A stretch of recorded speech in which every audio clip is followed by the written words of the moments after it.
Nothing in this program should be considered investment advice. It is for educational purposes only. Please hit pause and read this disclaimer in full. For there to be this much liquidity causing so much leverage, causing so much overconfidence, causing so much re-leveraging, at some point there's going to be a decline that will not bounce back anywhere near as aggressively as we've seen, where you do have the margin calls and that can't be stopped.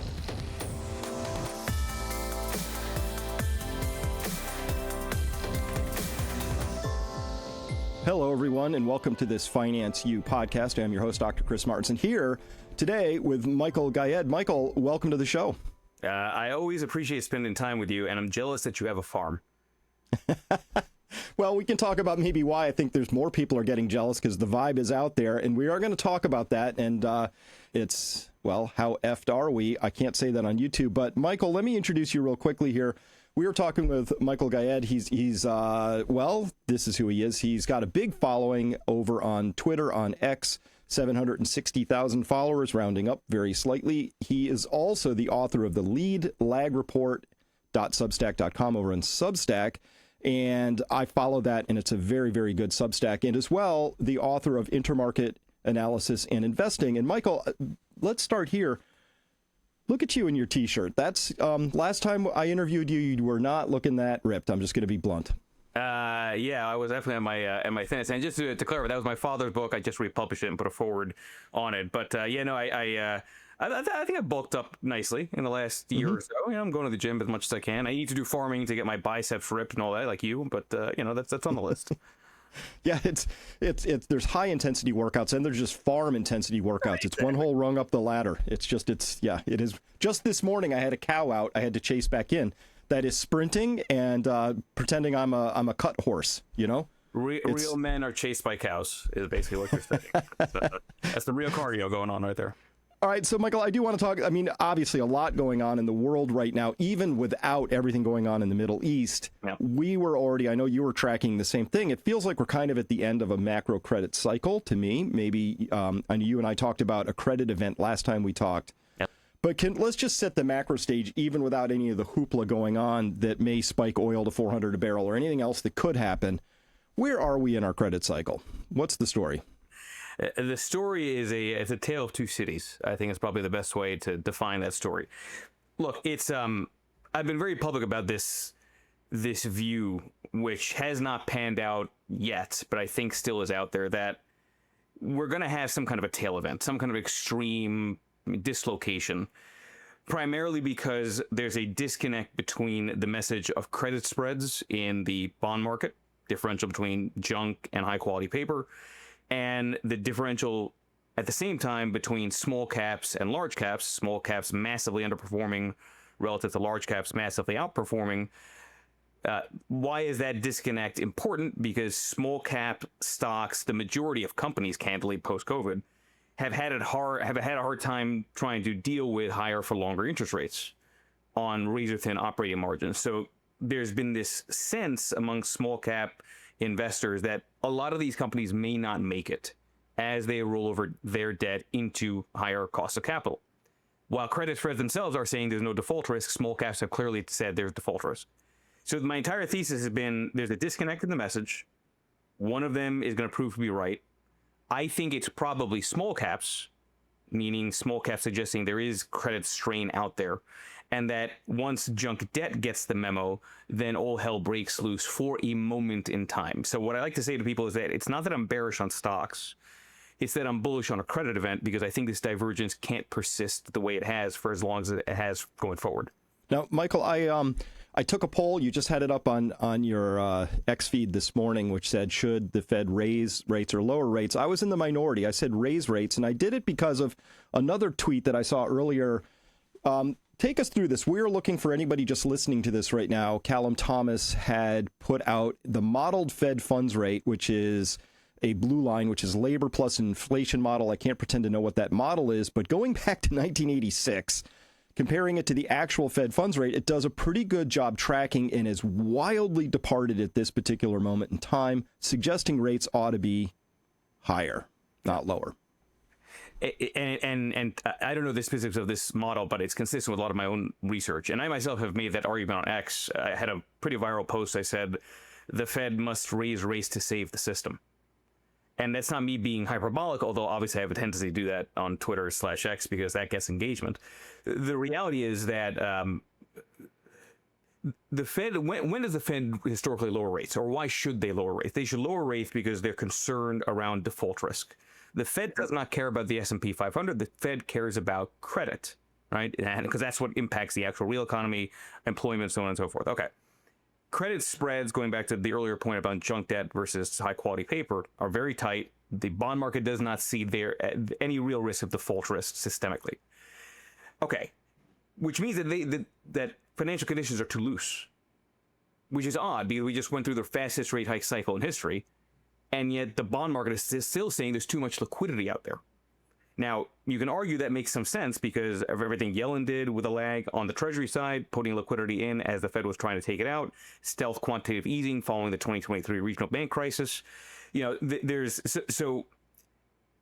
Because tight conditions are still loose and because there's so much money that's clearly flowing into speculative areas, the only way to cool that is to actually raise rates and do it aggressively now.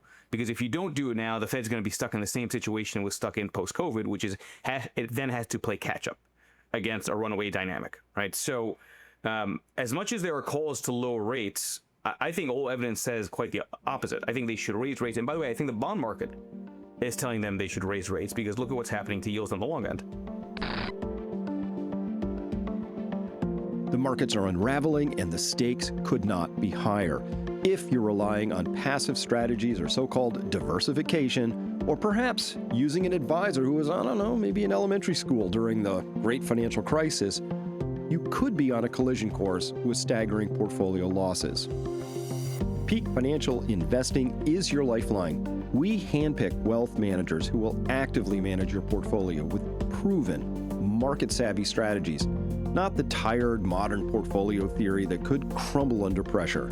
The unprepared will not just lose this time, but lose big. The future that I see consists of both winners and losers, but many more losers this time than last time. Go to peakfinancialinvesting.com today and schedule your free consultation. This is your chance to protect your wealth. Again, that's peakfinancialinvesting.com. And I'm Dr. Chris Martenson, urging you, please don't wait another day. So three things I want to talk about. One, the systemic risk, because that's actually what I think is most important here, and I want to get to that. But let me talk about this because this has been a little bit wonky, but very important to me. Because we all grew up, I know you probably did too, and your dad certainly did, on this idea that when the Fed raises rates, it tightens liquidity. Yep. That used to be true, but this is an important point, a little wonky, but everybody listening to this needs to understand this, comprehend it even. That when the Fed raises rates now, it just turns a dial, pays more to interest on excess reserves, and it doesn't remove liquidity. So it could both be raising rates and nothing happens to liquidity now. Is that possibly part of the dynamic we're seeing? Yeah, I think unequivocally. And I think just, you can also argue that maybe we're still in this weird environment where post-COVID, everything is just cycle-wise off, right? I mean, think about, the idea of long and variable lags, right? So I think people underestimate what happened with COVID. You shut down the entire economy. You reopened the entire economy. You did so with trillions of dollars sloshing around from both the monetary side and the fiscal side. That doesn't get resolved in just a few years. That could get resolved over a whole decade, for all we know. Right? In the span, and when you look at history, these types of extreme structural shifts, when they happen because of events like this, they have ramifications that go beyond, a presidential cycle, for example. So maybe we're still in that sort of weird lag where everything is just sort of amorphously moving in unusual ways, which is why a lot of active strategies have had our time, which is why a lot of the historical metrics people would rely on, me included, with my ATAC fund family, seemingly are not, in quotes, working for a moment in time. Now, there's an interesting dynamic here, which I think throws a monkey wrench on the risk of an event and the idea that the Fed raises rates. Okay, that's what they should do, which is, I do believe, and yes, I am talking at my own book on this because I just launched an ETF to play this theme. I do believe deregulation could throw a lot of interesting dynamics into the system and a lot of the ways that we analyze what happens next. on the one hand, oil rising is inflationary as long as it's gradual. On the one hand, all of this stimulus is still in the system, and to your point, money supply, they're raising rates and they're still doing other things which actually make financial conditions easier. All that creates these bizarre disconnects. But if you have a broader wave of deregulation, I think there's two really interesting implications of that. One is deregulation should result in these small cap companies maybe getting a lifeline, dealing in the sense that they'll be able to deal with higher for longer rates because now they have less red tape to deal with, less regulatory compliance costs, faster to market time in terms of what they can bring service and product wise. So that, I would argue, is actually margin enhancing for a lot of these companies which have been stuck because of the higher for longer rates. This maybe counters that. The other implication of deregulation is, I think, actually even more interesting, which is that, think about it like this.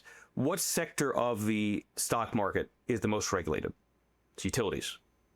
Okay. I was going to say energy, but it sounds like it. It's part of it is let's lump them together, right? So, okay. So utilities, arguably the most because, of local monopolies and things like that. Okay. So, but then at the same time, what's the least volatile sector? It's also utilities. I can't prove it, but I suspect there's a link between high regulation and volatility suppression, which kind of makes sense if you think through it, right? Because it's like, all right, well, then if you have high regulation, the incumbents stay in power, there's less disruption risk. So from that standpoint, it just keeps things, fairly, in quotes, steady because of that regulatory barrier. Now, if you get a broader wave of deregulation, if you have freer markets, conceivably you could have more pulses of volatility, more disruption, more uncertainty, which is not a bad thing for active managers and active traders, but that creates a different dynamic then to think through in terms of how an event plays out, what's inflationary, what's disinflationary, what's the net effect. Well, the biggest example of that I can think of, obviously, is nuclear, because we just saw Trump sign a deregulation order. In fact, they set a standard. They said by July 4th, 2026, 1 year from now, they want to have nukes that are critical, meaning these have to be off the shelf. It's going to be small modular reactors. You got your small companies, right? And obviously they've performed exceedingly well, even preceding that executive order. So that would be an example, right? 100%. And actually, so I just launched with 3 of the partners a new ETF, FMKT, the free markets ETF, which is using AI to determine which companies benefit the most from various deregulatory measures, right? The number one position in FMKT, the free markets ETF right now, is UEC, Uranium Energy Corp, the U.S.'s largest uranium producer, precisely because of that measure that Trump took, right? So, and listen, I mean, this is even a story bigger than AI. I mean, U.S. only makes 1% or produces or extracts only 1% of uranium. I mean, just from an upside potential perspective, there's a lot. I'm quite bullish on that part of the energy space, and that's consistent with the idea that deregulation opens up opportunities, which in turn could ultimately be disinflationary. So as much as I think the Fed needs to raise rates, the longer term tailwind could actually be in favor of lower rates because as deregulation momentum picks up. But just to complete this point about rates and how and what's different now, the last time I looked, $455 million a day is being funneled by the Fed out to the banks because rates are higher, because the Fed raised the rates. And they gave first, let's follow this through. First, hand out trillions of dollars to the banks because emergency, COVID. They park it back at the Fed, and then the Fed pays interest on it, but then raises rates on that. So $455 million a day is not exactly disinflationary. No wonder the markets have been so supported. No wonder we saw the largest volatility crush in the last 9 weeks in history. Because this all tells me we are flush with liquidity right now.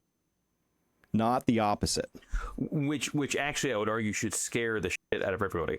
Okay, and you can bleep that out, right? The and this kind of goes to this this idea of how effed we are. Okay, So look, every round of severe declines, like we saw the tariff tantrum, is ultimately met, excuse me, by some kind of wording that I'd argue is a form of manipulation that that essentially stops the bleeding and causes a V reversal.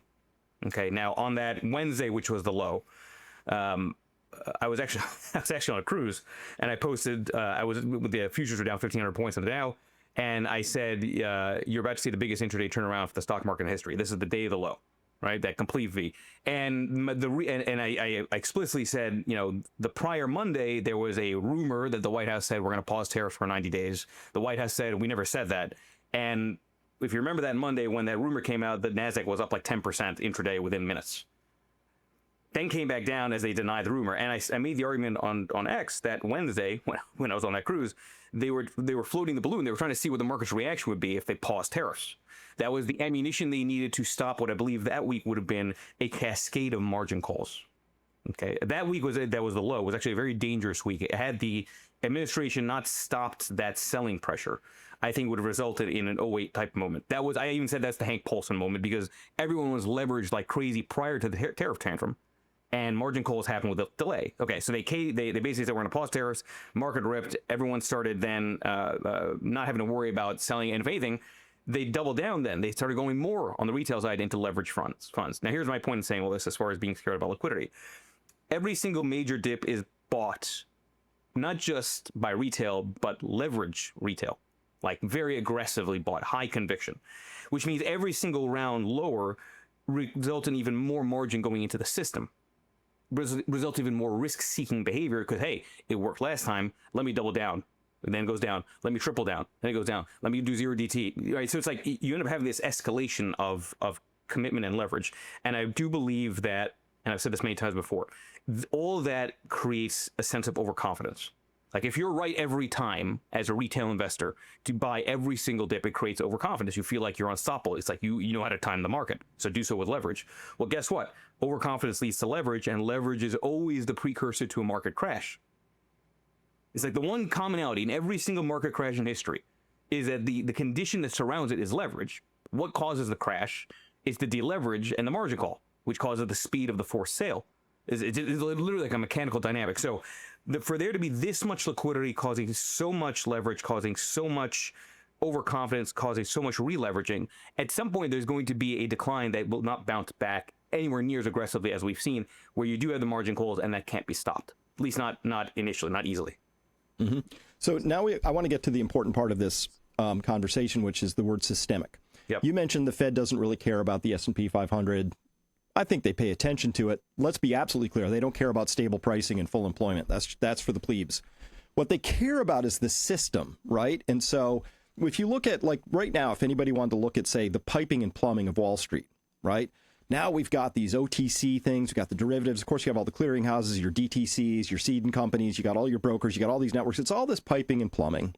And it's all one big Borg now. I make this point all the time. Nobody seems to care about it as much as I do, Michael. But when I watch the Japanese stock market, the DAX over in Germany, the FTSE, and all of ours indices here in the U.S., they trade tick for tick.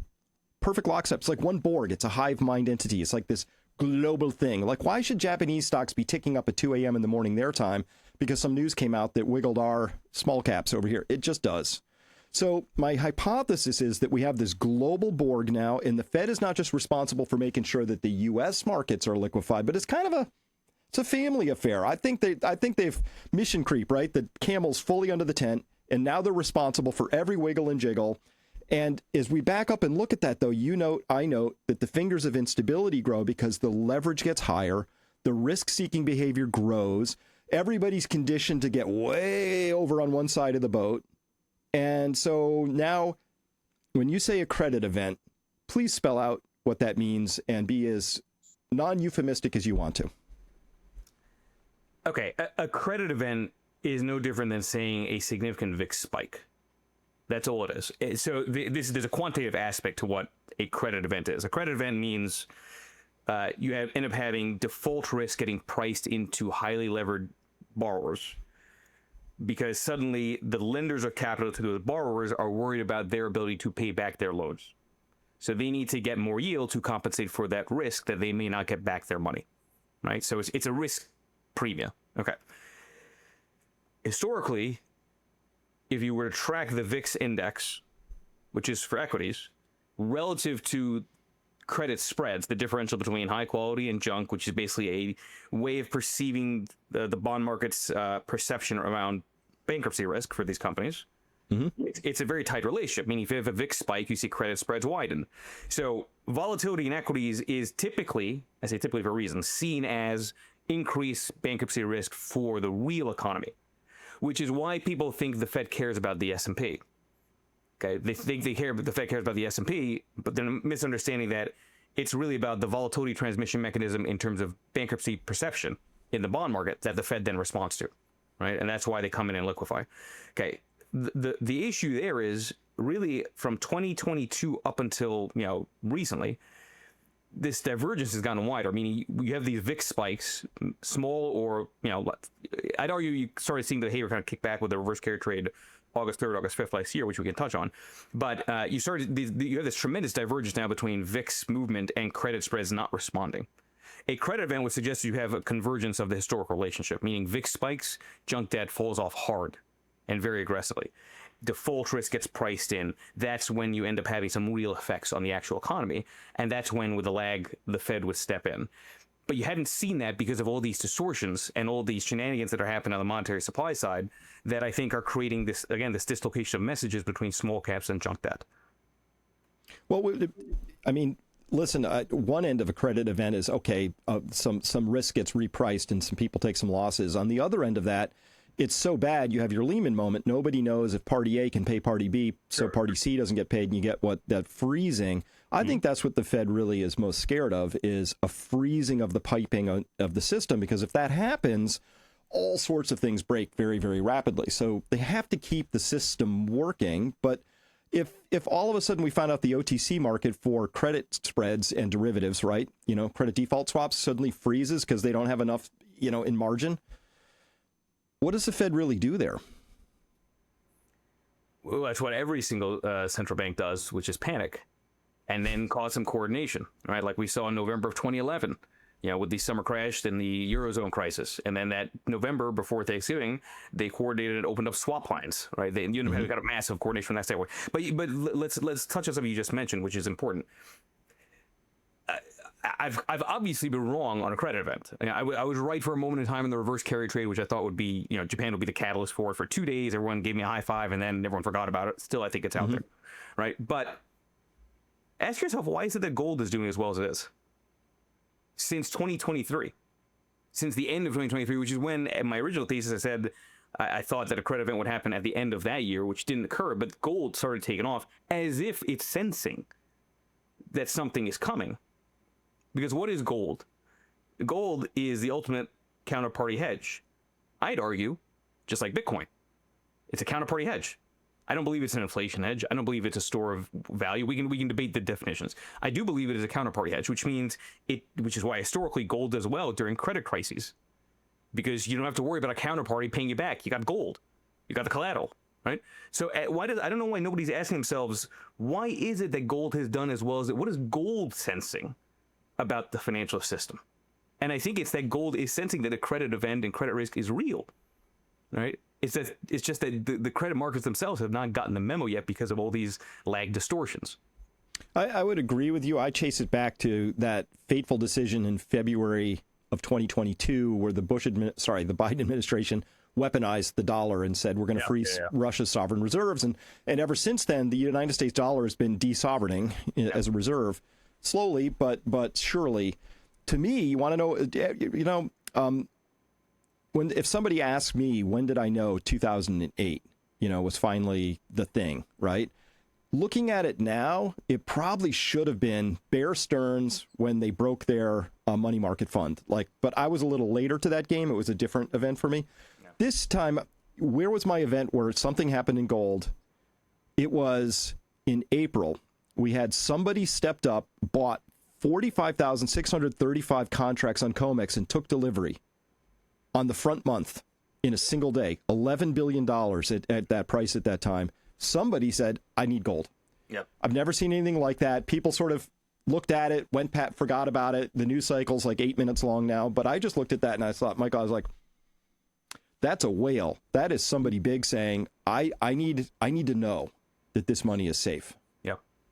That was a big deal. 100%, and I would argue that, whether you're bearish directionally on gold or you believe, on stocks, or you believe stocks are in a lost decade, gold is the answer, right? It's like, how do you counter a lost decade for equities? It's by going into gold, right? So it's a cycle question. So look, I had been extremely, I said repeatedly on X, gold ascending warning, gold ascending warning, gold ascending warning. And people are like, oh, what warning? And then, you see these geopolitical, flare-ups between Israel and Iran, gold to spike and then come back down, but still trend higher. So nobody was paying attention to gold until maybe like 2.5, 3 months ago. Then you start getting the speculative fever. Right. And that was, by the way, pretty much around, the near-term peak. I then turned bearish on gold because I think it flipped from being a defensive counterparty hedge trade to let's just chase momentum. Right. Went sideways, now you're pushing higher again. Gold, by the way, is in the free markets ETF FMKT. So as much as I think, gold, maybe you have to get some of that speculative behavior out for the next leg higher. That has nothing to do with sort of the theme of the free markets fund. But the broader point here is that if we're possibly in a lost decade, which you can't discount. I mean, for God's sake, small caps are halfway through a lost decade. Everyone's look at the S&P. The S&P is not the stock market. You look at the pure number of stocks. I'm talking the number of stocks in the total stock market. And you look at how many of them after inflation are above their 2021 respective highs. Less than half are. It's the most deceptive bull market in history. Everyone says I'm a perma bear. And yet if you actually look at the data and have a different perspective, it's like, this is very unusual. That's why I go back to the story of the book is a tale of two cities, tale of two markets, right? So I think gold has been clearly telling you something is wrong. Now, that's not to say it's not going to have its own corrections. That's not to say somebody goes all into gold, but it is a signal, okay? And something you have to keep in mind. I always go back to our job as allocators, as thought leaders, is not to predict the exact mile marker you might crash your car. Our job is to be the weatherman, to tell you and to say, we're identifying conditions that suggest it's dangerous. Slow down. Don't short. You want to go into cash with some yield? Okay, cool, right? But slow down because you might have an accident. Yep. Well, a lot of people focus on the 37 trillion at the federal level, and it's important. I focus on the fact that we're over 100 trillion total credit market debt outstanding in the United States. That's TCMDO on the Fed series. And it's over 100 trillion. There's 315 trillion in the developed economies. We have a third of it. We have 6% of the population. We got to just keep that train going. What if we can't? Right? What if we can't keep the credit expansion going? But Michael, my problem is just I'm not a mathematician, but I'm good enough at math to understand that you can't compound your debts at 3 times the rate of your economy forever. Jerome Powell has said that. Now Scott Bessent has said that. It seems like they said that for a while, but then Big Beautiful Bill, they said, threw the towel and said, you know what, let's just keep spending and we'll backload the spending cuts for later. Somebody else can deal with that. To me, this looks like I couldn't be more constructively bullish on things that aren't the dollar under that scenario. Yeah. Right? Which is a lot of things, by the way, and gold's just one. Right. And actually, I would take it a step further. I would argue that we may be seeing the beginning of the end game with Japan. That's the sort of foreshadowing, right? Because look what's happening. You talk about the most indebted country in the world, which lends the most amount of capital, which is the source of leverage for a lot of the speculative trades globally, which is the carry trade. And they're dealing with high inflation. The Bank of Japan has no idea how to play catch up. Look at what's going on the long end of the curve. This is a developed economy whose long duration yields are acting like shitcoins. I mean, that's telling you something about this experiment that Japan has done, which we in the West and Europe have been doing because we thought, oh, if it's working for Japan, let's just keep spending. It's the MMT, modern monetary theory idea. And then at some point, it's like there is an end game.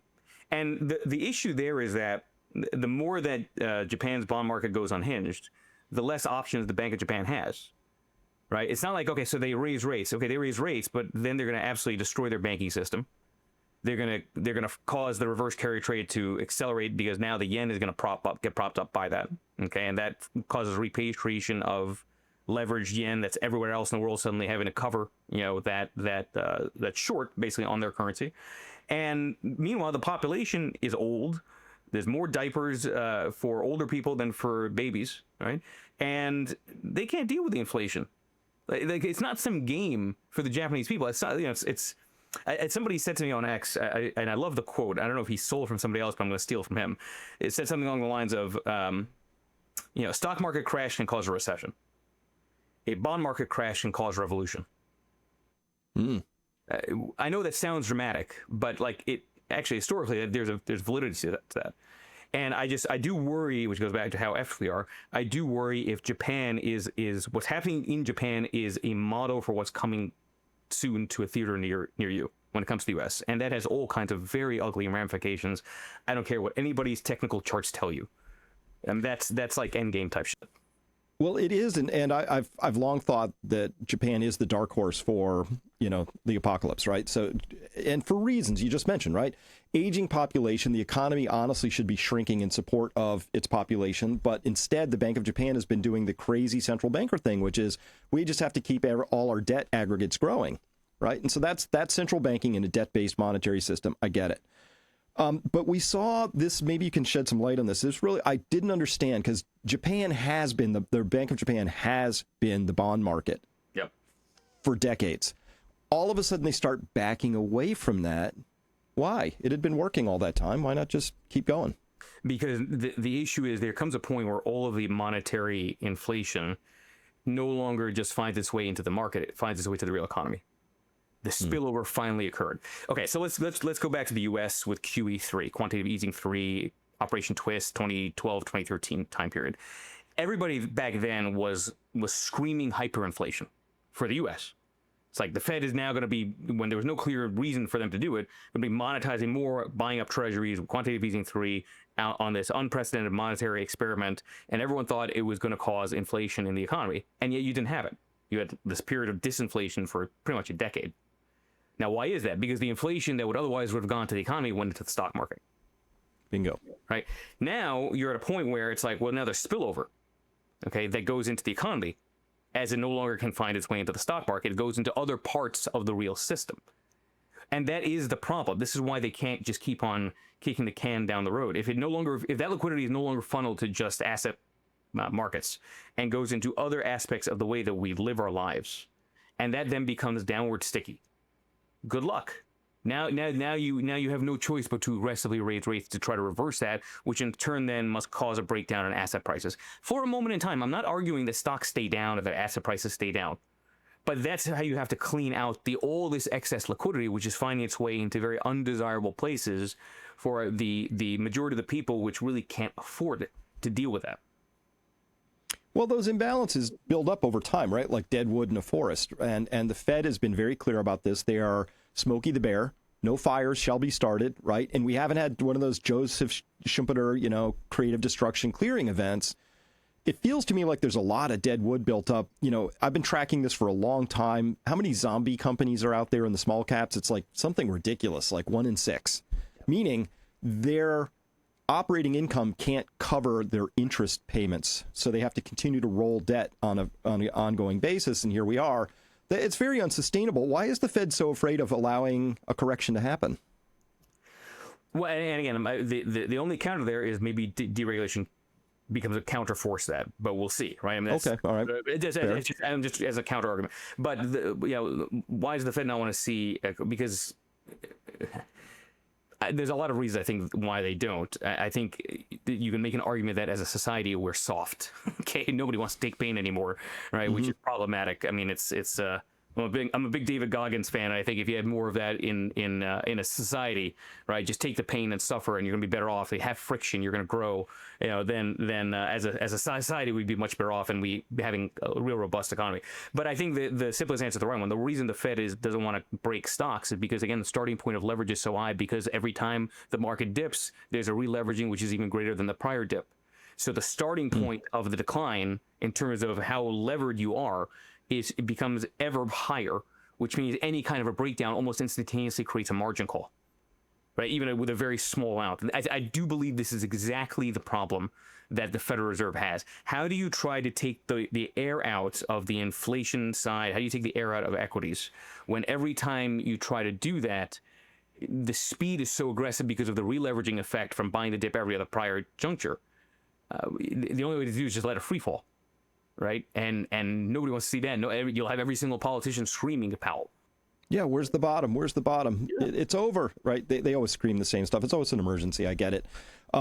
We just saw Trump tweet out, I think just a couple days ago, he said, best labor wage growth in 60 years. And he was all excited because he's taking credit for that. But I don't know if he knows this, but obviously that complicates the Fed's efforts to say we're making a case for cutting rates. Yeah. Right? highest wage growth in 60 years. So the inflationary pressures, they feel like they're still with us, right? Yeah, I thought it was Biden's economy. Did I miss that? I could have sworn I heard that. Oh, no, I guess a month later, it's no longer Biden's economy. And listen, I just on a side note, I'm definitely not I'm not anti-Trump. I'm not anti-Harris. I'm not anti-anything. I just, I think people need to think a little bit more nuanced, right? It's like you can like things that he does and dislike things that he does. Just like with every president, you don't have to be just so gung ho. It's a whole different conversation. But I'm blown away at how simplistic people view the world now. It's like shit is nuanced. Okay, it's not simple. Stop thinking in terms of just yes or no. There's always a gray. There's always pros and cons to every single person that's in power. End of story. Right? Anybody that thinks otherwise is a simpleton. Sorry. Right? So, when Trump says stuff like that, I laugh. Because it's like, aside from the fact that that's just the way he is, it's like, does anybody really think any of this has to do with Trump? No, of course not. The lags. The delays. So what, when the tariffs actually impact the real economy, he's going to then go back and say, oh, this is because of Biden. Come on, guys. Yeah. I mean, this is silly. Yeah, well, I think we still have the inflationary pressures. I'm going to pull up a chart here. So the annual price changes for U.S. consumers, housing up 4.5%. Yeah. I think that's light because they don't include property taxes in here appropriately. So it's even higher than that. And also house inflation for insurance. Woo! Michael, insurance has been a hot topic. Auto insurance is up 85% on a 5-year lag basis, right, on an average basis. House insurance, unbelievable increases. Do you have any sense of why insurance is going up so much? It's supposed to be a highly regulated business. They're supposed to go to regulators, say, here's why it has to go up. But clearly they must be taking losses in their portfolio somewhere and passing that through, I guess. I don't know. CMBS? I don't know. What's happening? Any ideas? I think a lot of people would argue that a lot of insurance is inherently a scam. I don't know. I mean, I don't have a real particularly strong opinion. I've seen a lot of people argue that myself. I mean, when you see those types of the type of gouging that's occurring, and to your point, it's regulated, right? So it's like, all right, well, what is the implication there? Well, you can't really have competition if it's regulated. Mm-hmm. So, as I go back to deregulation could solve a lot of these issues, right? If Trump is, continues to be serious about it. He's already, I think, shown that, which again is why I came out with the free markets ETF as a way of playing the idea. But and this, by the way, is also why I think the housing market is cooked. Like at some point, it's largely true that most people are house rich and cash flow poor. But there's a point where you become almost too house rich that you can't even live in the house anymore because the cash flow doesn't allow you to pay for insurance. Mm-hmm. Right, and I think you can argue that explains a lot of what's happening maybe now at Florida. Okay, with some of these listings that are coming on, so people are like, I can't afford all these insurance rate increases. So as if you're an Airbnb owner and you got 20 properties, and it's like, well, how do I deal with this? Right. Yeah. So again, I go back to these nuances to even the way to think about housing. I think insurance is actually a big deal. Yeah, I just crunched some numbers. Somebody had posted just a Dallas home. It's a ranch built in the 70s, just a home, 3-bed, 2-bath kind of a thing. Just looks like a ranch. $802,000, which means your monthly payment's $5,600, which applies to about 1% of earners in households in Texas. So that's a 1%er home. Dude, it was just a house, right? But hey, the economy's great. It's great. It's great. So in the time we have left, because I know we just got about 10 minutes here, I do want to talk about what's going on in Iran. Vis-a-vis, I care about oil. I'm an oil guy. This is what I care about. So here's what I'm putting up a chart now from Trading Economics as of June 17th, today being the 21st, so a couple days old, but the trends are right. If we look at the monthly increases in natural gas, crude oil, heating oil, Brent, all of that stuff, we're looking at numbers, Michael, 14 to 25%. Obviously, skipping ahead, we see that oil is now positive year to date. It's obviously spiking on what's going on in the Middle East. Let's be clear. Inflation is when you print too much money and it chases too few, whatever, stocks, bonds, houses, doesn't matter. But this is a supply-demand cost push. Yes. The Fed really can't do anything about that, right? I mean, they'll call it inflation, but sometimes prices rise for supply-demand reasons, which is pure economics, and sometimes they rise for inflationary reasons. They're not the same, but they tend to throw it all in one blob for public consumption. Yeah. What would they do about rising oil prices? What could they do? Wait for the lag to result in a recession for them to then cut rates. So let's go back to nuance, right? Okay, so everyone sees oil prices and they think it's cost push inflation, and it's true. That's how the market is seeing it right now. The question of whether oil is inflationary, or disinflationary, or deflationary is a function of speed, not level.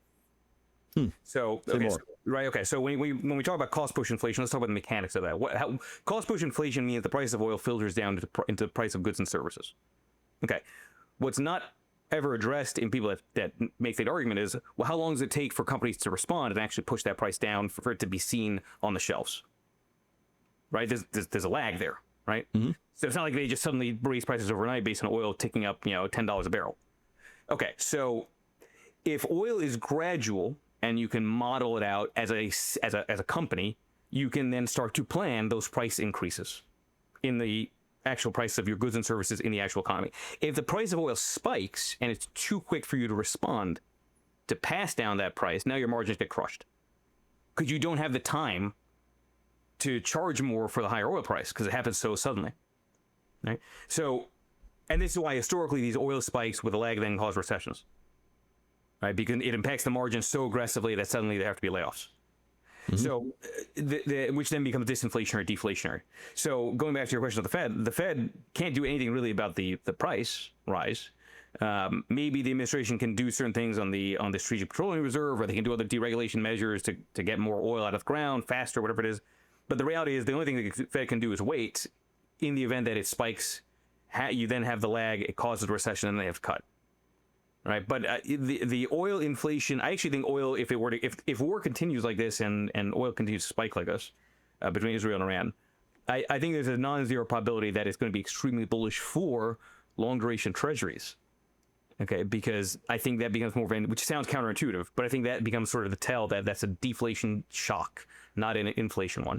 Well, at some point, high prices reflect the fact that there's a shortage, right? So I will note that at this moment in time, from an oil standpoint, the United States, our SPR has been slightly refilled, but it's mostly was drained by Biden. Right. Our above ground stocks at Cushing and everything kind of bumping along a 5-year low. For the OECD more generally, we're at a 5-year low of stocks stored up all across the G20. So we're kind of poorly positioned for a supply shock should one happen. Yeah. And I don't really see anybody talking about that at the administrative level or sort of the global level. But it's a big deal, and I do worry that a supply shock actually becomes a true economic shock, not just because of the financial impact of that, but because eventually that's the stuff that runs all the little motors that make everything go. And a high price is reflective of the idea that there's not enough of the stuff, and that actually has a real giant impact on economic activity, but at a very foundational level. It's like if you have a metabolic condition in a body, that's a foundational problem, right? That goes beyond what the temperature is right now outside. So the question becomes, how do you hedge that? And the simplest answer is the right one. If you're going to be in equities, you hedge that probably by, instead of being, in tech, you probably are more in energy. I teased out the idea. It's like, I wonder if this is the prelude to another 2022 repeat, where energy diverges so dramatically as a sector relative to every other sector of the stock market. I'm a little biased in that because right now, at least from the executive orders, the sector that has the highest weighting in the free markets ETF, FMKT, is energy, because it benefits directly from the deregulation. And now you've got war adding an additional tailwind, right, to that space. So energy becomes potentially a hedge. Again, I go back to long duration treasuries in the event that it's a deflationary shock becomes a hedge for a moment in time. I'm not talking buy and hold. Just from a sequence trade perspective, gold becomes a way to play it, and the dollar. It's amazing to me how everyone turns so aggressively bearish on the dollar. I mean, you look at positioning, you look at the sentiment. It seems plausible that the dollar is in a secular bear market, but secular bear markets have these ripper rallies that throw everybody off and makes it seem like it was never a secular downtrend to begin with. So I wouldn't be surprised to see the dollar then rally substantially into that as well. So there's a lot of, I think, interesting dynamics in terms of what can happen next. And the one thing that I feel confident in saying is that it has never been easier to be contrarian, because the hive mind that you mentioned gets so aggressively convinced so quickly about a particular thesis and positions that way very quickly with leverage that it becomes very obvious to anybody that just thinks independently that you don't want to go with the crowd this time. Well, one of those areas that really confuses me, because I'm a business analyst at heart and I own businesses, is I don't understand the AI thesis from the standpoint of how am I getting all this money back as a business case. I understand it from a national security standpoint. We're worried Digital Canyon, China can't get there first. I got it.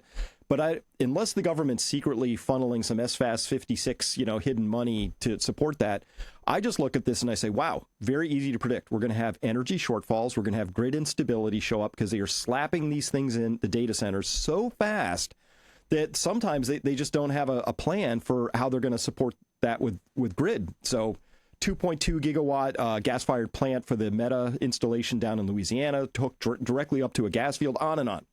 So I think there's a strong thesis to be made here that people are throwing a lot of money at this. Picks and shovels, I'm pretty sure, is the right way to go here. Yeah.